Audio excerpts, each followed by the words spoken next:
할렐루야. 오늘도 새날을 주신 하나님을 찬양합니다. 어제는 거룩한 주일을 보내고 또다시 새로운 한 주간을 맞이합니다. 주신 말씀 마음에 새기면서 우리의 삶의 자리에서 선교적 삶으로 예배하는 삶을 살아가는 성도들이 되실 수 있길 바랍니다. 오늘 우리에게 주신 하나님 말씀은 창세기 25장 전체인데요, 그 중에 1절에서 7절까지의 말씀만 봉독해 드리겠습니다.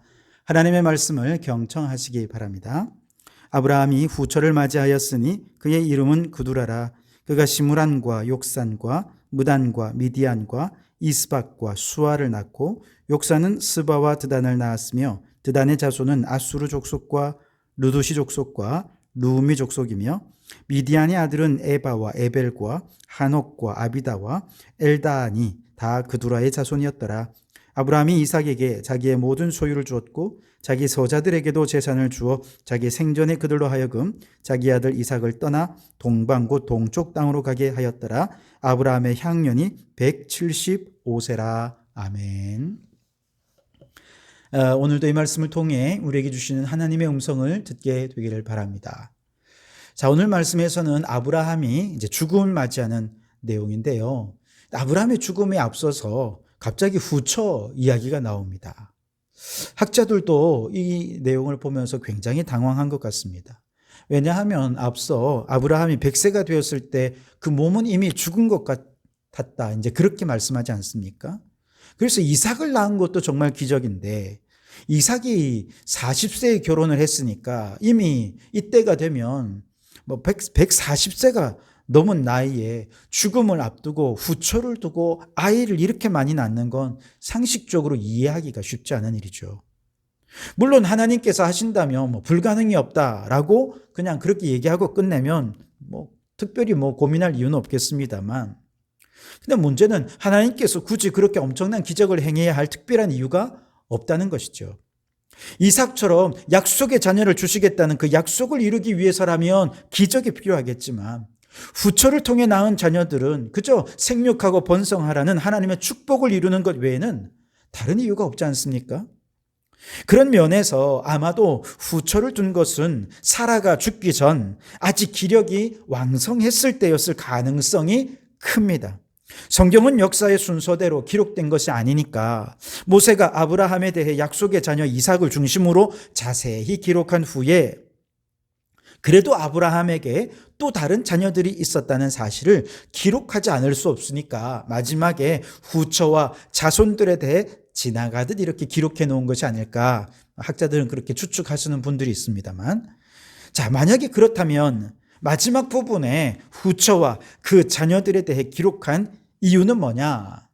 바로 아브라함이 죽기 전에 재산을 어떻게 나눌 것인가 하는 문제 때문이었어요. 아브라함의 자녀가 이삭과 이스마엘만 있으면 큰 문제는 아니지만, 여기에 그두라를 통해서 낳은 자녀가 오늘 성경에 나오는 이름처럼 이렇게 많은 자녀들이 있다라고 한다면 아브라함이 죽은 다음에는 틀림없이 재산 분쟁이 일어나게 되지 않겠습니까? 그래서 죽기 전에 이 문제를 해결하지 않으면 안 됐던 것이죠. 그래서 아브라함이 죽기 전에 이제 유산을 분할하는데, 오늘 5절과 6절 말씀에 보면 아브라함이 이삭에게 자기의 모든 소유를 주었고 자기의 서자들에게도 재산을 주어 자기 생전에 그들로 하여금 자기 아들 이삭을 떠나 동방 곧 동쪽 땅으로 가게 하였더라 그랬죠.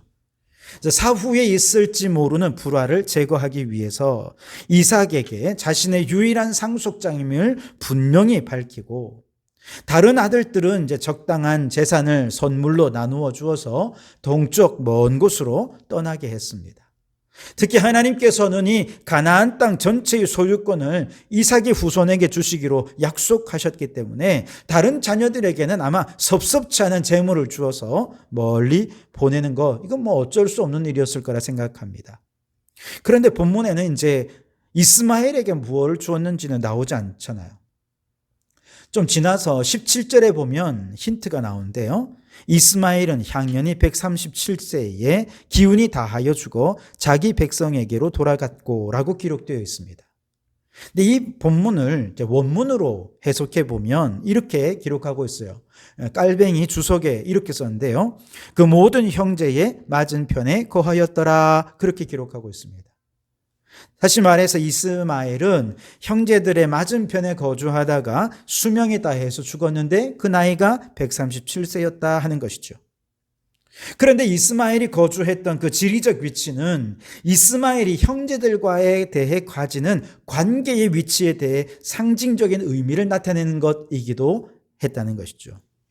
그 모든 형제의 맞은편에 거하였다. 즉 이스마엘이 그 형제들의 맞은편에 주거지를 정했다라고 하는 것은 이스마엘은 이삭과 다른 형제들과 이웃이 되어야 한다는 뜻입니다. 남남이 되지 말라는 것이죠. 가까이 살면서 이웃으로 살아라는 것입니다. 그러면서도 맞은편이라는 구별된 경계지를 정해준 것은 바로 그 경계를 넘어서지 말라는 뜻이기도 합니다. 형제들과는 가까운 이웃으로 존재하지만 그러나 경계가 분명한 사이, 이것이 형제들과 이스마엘의 관계였다는 것이죠. 하나님께서 이스마엘에게 정해주신 이 관계의 위치는 오늘 사람들 사이에 지켜야 할 관계의 위치로 설정되어야 합니다. 즉 이웃으로서 우리는 서로에 대해 결코 무관심해서는 안 됩니다.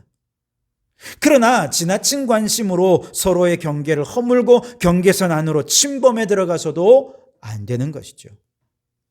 그렇게 이웃으로서 친밀한 관계는 유지하되 서로 침범해서는 안 되는 경계를 지켜줄 수 있다면 아마 가장 모범된 공동체를 이룰 수 있을 것입니다. 교회도 마찬가지이지요. 성도들이 주 안에서 한 믿음의 형제 자매로 서로에 대해 긴밀히 관심을 가지고 사랑을 나누는 그런 아름다운 사랑의 공동체를 이루는 것은 교회에 너무 중요한 일입니다. 그러나 나의 사랑이 상대방이 원치 않는 울타리 안까지 침범해 들어가도록 해서는 안 된다는 것이죠.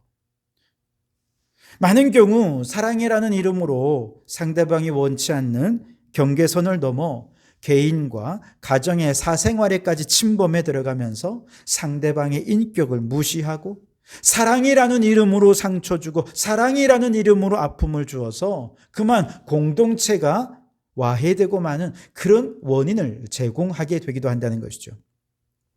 저는 우리 성도교회 공동체가 사랑의 공동체가 되기를 바랍니다. 어제도 말씀드린 것처럼 예수님이 사랑이시기 때문에 예수님이 중심이 된 공동체는 당연히 사랑의 공동체가 되어야 합니다. 그러나 이렇게 사랑은 하되 상대를 배려해서 경계를 지켜줄 줄 아는 배려하는 공동체가 또한 되어야 합니다. 그 어떤 것도 사랑이라는 이름으로 강요하거나 사랑이라는 이름으로 억압하지 않고 성도들 간에 서로 성령 안에서 사랑으로 하나 되기 위해 힘쓰면서도 각자 성도들이 침범을 원치 않는 경계의 영역을 넘지 않도록 서로 이해하고 배려하는 그런 사랑의 공동체가 우리 성도교회가 될 수 있길 바랍니다. 이제 19절 이하에서는 다시 이삭의 이야기로 하나님의 구원 역사의 이야기로 좁혀지는데요. 이삭의 이야기의 초점도 아브라함과 사라처럼 리브가의 불임에 초점이 맞추어집니다. 21절에 보시면 이삭이 그의 아내가 임신하지 못하므로 그를 위하여 여호와께 간구하매 여호와께서 그의 간구를 들으셨으므로 그의 아내 리브가가 임신하였더니라고 말씀을 하십니다.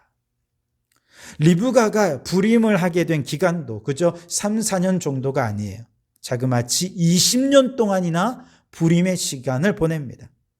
안 그래도 아버지 이삭도 정말 어렵게 태어나지 않았습니까?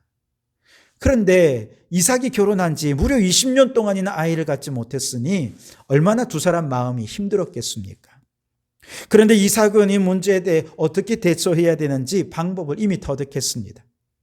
아버지 아브라함과 사라가 그 불임의 기간 동안 어떤 인간적인 실수를 했고 자신이 어떤 과정을 통해서 태어났는지에 대해 아브라함으로부터 아주 귀에 딱지가 앉을 정도로 계속 들어왔을 것입니다.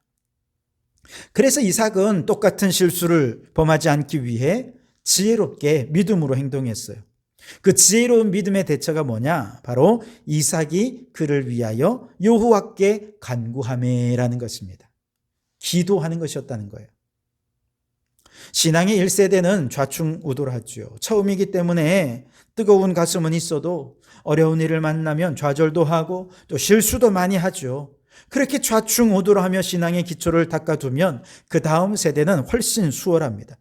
부모의 좌충우돌하는 그런 모습을 이미 다 목격했고 그 과정에서 부모가 닦아둔 기도의 터가 또 있기 때문에 신앙의 이 세대들은 그만큼 지혜롭게 행한다면 실수를 줄일 수 있을 것입니다. 이삭의 이야기는 성경에 그렇게 길게 기록되어 있지 않습니다만 그 짧은 기록 속에서 신앙의 이 세대로서 이삭이 얼마나 부모님의 신앙을 이어받아 지혜롭게 신앙생활을 했는지 우리에게 보여주는데요. 그 지혜로운 신앙의 핵심이 바로 문제가 있으면 내가 해결하는 것이 아니라 여호와께 기도로 간구한다라고 하는 것이었습니다. 여러분이 신앙의 몇 세대인지 그거는 중요하지 않습니다. 우리 인생에 문제가 생길 때 여호와께 기도로 아뢰는 사람이 가장 지혜로운 사람, 가장 믿음 좋은 사람이라는 사실을 잊지 마시기 바랍니다. 아브라함 때의 자손에 대한 기도 응답은 무려 75년이나 걸렸습니다만 이삭의 때의 자손에 대한 기도 응답은 20년밖에 안 걸렸습니다. 상대적으로 비교해 보니 기도 응답이 훨씬 짧아졌죠. 그리고 나중에 야곱으로 내려가 보면 레아와 라헬과 두 여인의 또 두 종들을 통해서 12명의 자녀를 출산하는 복을 누리지 않습니까? 처음에는 기도 응답이 속도가 느리고 그 진전이 미미해서 답답하고 안타깝고 때로는 절망스럽기도 하지만 그러나 그 믿음의 기도가 대를 이어 쌓이고 쌓이면 나중에는 상상할 수 없는 속도와 풍성함으로 주시는 하나님의 기도 응답을 경험하게 될 것입니다. 교회도 마찬가지죠. 개척교회는 쉽지 않습니다. 아무리 기도해도 교회가 부흥되지 않고 재정적으로도 어렵고 때로는 언제쯤 이 상가에서 벗어나 단독 건물로 하나님께 지상송전을 안에서 예배할 수 있을까? 때로는 답답하고 절망적이기도 합니다. 그리고 또 그 과정에서 인간적인 욕심을 따라 행하다가 실수를 행하기도 하고 그러면서 좌충우돌하죠. 그러나 이 교회 안에 기도가 쌓이고 쌓이면 어느 순간 하나님께서 마치 닫혀진 태의 문을 열어주시듯이 교회에도 부흥의 문을 열어주실 것입니다. 아브라함의 가문에 번성함을 주셨듯이 우리 교회도 상가를 벗어나 지상교회에서 예배드리는 축복도 허락해 주실 줄 믿습니다. 그러니 여러분, 기도가 쌓여가는 지금 이 시기를 지혜롭게 보낼 수 있기를 바랍니다. 낙심치 말고 온 성도가 합심하여 기도를 쌓아가다 보면 하나님의 때에 하나님의 방법으로 하나님께서 우리의 기도를 들으셔서 반드시 응답해 주실 줄 믿습니다. 더 나아가 이 시대에 하나님이 기뻐하시는 사역에 가치 있게 쓰임받는 영광스러운 우리 성도교회가 되기를 주님의 이름으로 축원합니다. 기도하겠습니다. 주님, 우리 성도들이 형제처럼 친밀하나 서로의 경계와 울타리를 지켜줄 줄 아는 성숙하고 배려심 가득한 아름다운 공동체를 이루어 가게 해 주시옵소서.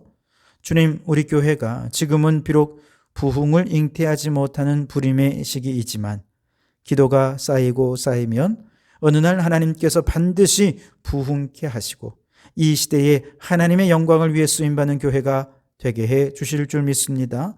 그 부흥의 날까지 온 성도들이 더욱 한 마음으로 기도하며 지혜롭게 어려움 잘 이겨나가게 도와주시옵소서. 예수님 이름으로 기도하옵나이다. 아멘.